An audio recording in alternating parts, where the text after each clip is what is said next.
José Santoro Sobrinho. Eu sou a esposa do José Santoro. Ah, ela tá no YouTube dele. Faleceu no dia 3. Pô, agora, né? Há 3 dias. De infarto. Ele gostava muito de você. Obrigado por ter sido um dos amigos para ele. Saudade. Poxa vida. Não sei o seu nome, né?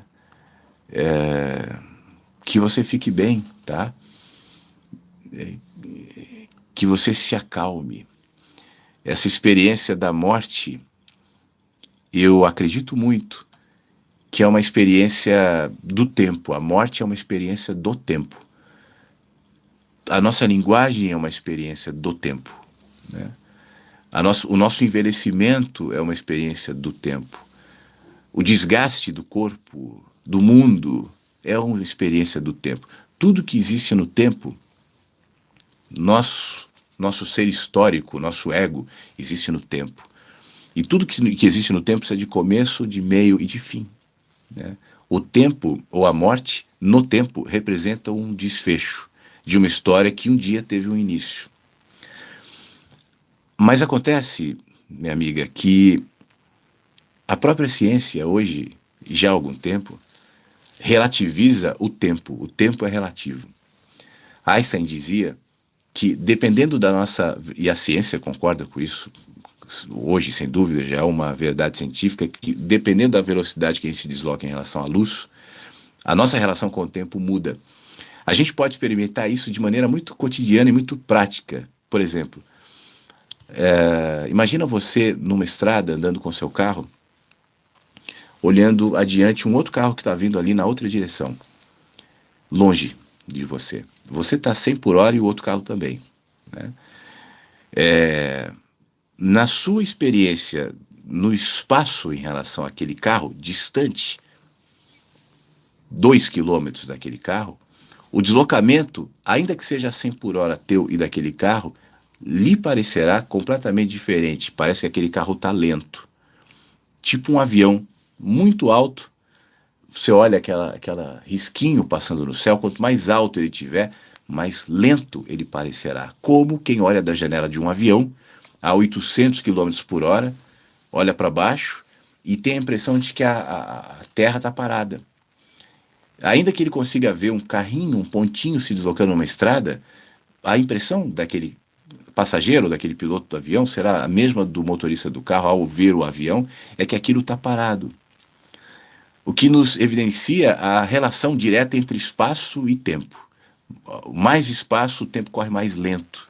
Nessa teoria do Einstein, e quando obviamente se aproxima, né, o carro que vem do outro lado, o avião vai abaixando, o tempo parece acelerar. Então o carro, na medida que ele vai se aproximando, vum, passou, né, rápido. E daqui a pouco ele se distancia e vai lentamente se distanciando. Repara essa relação direta. Isso é um exercício simples, né, para a gente perceber do espaço e do tempo. Então, essa teoria diz o seguinte: é possível, teoricamente, se criar a tal máquina do tempo. Einstein dizia que se eu chegar à velocidade da luz, o tempo para e faz uma curvatura. Nessa curvatura eu posso acessar, por exemplo, o passado, que foi, ou o futuro, eventualmente. O que me indica, né, se isso é possível, teoricamente, acessar o passado ou o futuro, que o passado ou o futuro ainda são. Quando eu falo metaforicamente que o espaço e o passado, ou melhor, é presente na gente o tempo inteiro, ele não corre dentro da gente da mesma maneira, dentro da gente não existe o passado, presente e futuro como é para fora. Essa experiência de passado, presente e futuro, a partir da relatividade do tempo, né, também se discute se eu posso acessar o passado, ou se teoricamente eu posso criar uma máquina do tempo, por exemplo, é sinal de que o passado não deixou de ser e de que o futuro ainda é. O que me leva a questionar até que ponto eu, no presente, posso ser influenciado pelo futuro. Isso pode parecer loucura para uma mente que existe no tempo. Mas muitas coisas são loucura quando a gente sai dessa eu não ia falar redução, mas não é redução, desse limite de pensamento que é tangenciado justamente por essa nossa experiência física, que é uma experiência temporal, mas que vai dando muitas evidências, não só nesses exemplos que eu dei do carro, do avião, mas até nos exemplos interiores nossos, de que o tempo, em alguns ambientes, em algumas dimensões, corre de maneira diferente. Bom, o que isso tem a ver com a morte? A morte é um decreto no presente, né, indicando um fim, uma ruptura. Mas se a morte só pode fazer algum sentido se entendida, se compreendida dentro da minha linearidade cronológica, passado, presente e futuro, é sinal de que, de alguma forma, a morte é só uma experiência do tempo, não uma experiência absoluta, né? Por isso que eu tenho um vídeo aqui, depois eu te sugiro dar uma olhadinha, falando assim, você não vai para o céu, para o inferno, tal, justamente com essa intenção. Eu não vejo a morte como um ir. O ir é o deslocamento no espaço. O deslocamento do espaço necessariamente precisa do tempo. Por isso que eu não compactuo, por exemplo, da visão reencarnacionista. Eu acho que a visão reencarnacionista ela é linear. Eu era, hoje eu sou, e amanhã eu serei. Projetando numa dimensão chamada de espiritual, né? Seja lá o que for, mas a dimensão da espiritualidade é uma dimensão diferente da dimensão física, mesmo que a espiritualidade não exista. Eu estou falando até para os céticos, né? De qualquer forma, eu não posso encaixotar dentro da minha percepção linear e cronológica, restrita ao meu entendimento de passado, presente e futuro. Eu concordo na reencarnação tal como uma metáfora, como uma explicação possível e temporal de algo muito maior e muito mais subjetivo que não se enquadre nessa dinâmica, né? Então, minha querida, ainda que a morte nos gere, sem dúvida alguma, dor, saudade, claro que sim. Por outro lado, eu tendo a acreditar que a morte é uma experiência do tempo. E como todas as experiências do tempo, ela não é absoluta, né? O seu marido, o José, ele está no céu, ele está reencarnado, ele está...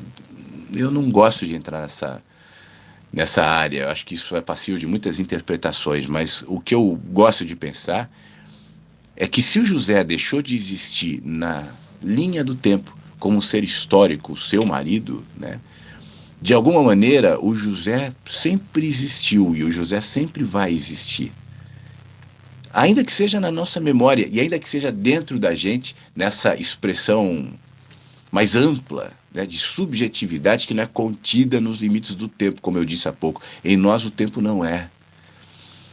Então, viva o seu tempo de dor, de luto, faz parte e é saudável, né? A gente tem que passar pelo luto, não pela negação. Mas, assim como eu falei nesse programa inteiro aqui, abra-se para essa comunicação, e eu não estou falando de comunicação mediúnica, eu estou falando de uma comunicação mais subjetiva, mais sutil. E perceba, né, que o José é ainda. Assim como o passado, nessa teoria do tempo, pode ser acessado, ou seja, o passado ainda é. Assim como o futuro, de alguma maneira, pode ser alcançado na teoria da possibilidade da tal máquina do tempo. Então, o futuro é. Eu tendo a pensar que se tudo é, o passado ainda é, o futuro ainda é, a gente só exista em uma dimensão, que na nossa linguagem, né, tem o nome de agora, e que na nossa experiência do tempo tem o nome de presente. Mas agora e presente são nomes que nós damos para uma experiência que para a gente é existencial, é a única que tem. E ainda que ela seja contrastada com esse movimento de marcações, né, de fins, de ciclos, de encerramentos, de recomeços, enfim. Tudo mostrando nessa experiência simbólica, temporal, a régua do tempo. Mas o José está aqui, né? O José ainda que historicamente a gente sofra com essa interrupção. Mas é só um dado histórico e do tempo. Fique bem, tá bom? Obrigado por ter vindo aqui. Rádio Inverso. A vida tem muitos sentidos.